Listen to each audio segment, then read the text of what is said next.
બોટાદના હળદર ગામ ખાતે ખેડૂતો પર પોલીસ દ્વારા દમન કરવામાં આવ્યું હોવાના આક્ષેપ સાથે ભાણવડમાં વિરોધ પ્રદર્શન કરાયું હતું, જેમાં વિરાડ ગેટ ખાતે આમ આદમી પાર્ટી દ્વારા થયેલા વિરોધ પ્રદર્શનમાં મોટી સંખ્યામાં કાર્યકરો જોડાયા હતા।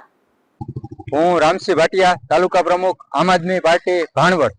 આજ રોજ ભાણવડ તાલુકા અને શહેર સંગઠન દ્વારા બોટાદના હળદર ગામે ગઈકાલે જે શાંતિથી પ્રદર્શન કરી રહેલા ખેડૂતો ઉપર ગુજરાત પોલીસ દ્વારા જે લાઠીચાર્જ કરવામાં આવ્યો છે, નિર્દોષ ખેડૂતોને લાઠીચાર્જ કરવામાં આવ્યો છે, એ બાબતથી આજરોજ ભાણવડ તાલુકા આમ આદમી પાર્ટીએ કાળા દિવસ તરીકે અહીંયા એમની કર્યું છે અને રેલી સ્વરૂપમાં આવ્યા હતા। પરંતુ પોલીસે તમામ જે ભાણવડ તાલુકાના જે અમારા આમ આદમી પાર્ટીના કાર્યકરો છે એમને ડિટેન કરી અને અત્યારે પોલીસ સ્ટેશન લઈ આવી છે। આવનારા દિવસોની અંદર આમ આદમી પાર્ટી ખેડૂતો માટે હર હંમેશ કોઈ પણ પ્રશ્ન હોય છે એના માટે લડવા માટે કટિબદ્ધ છે।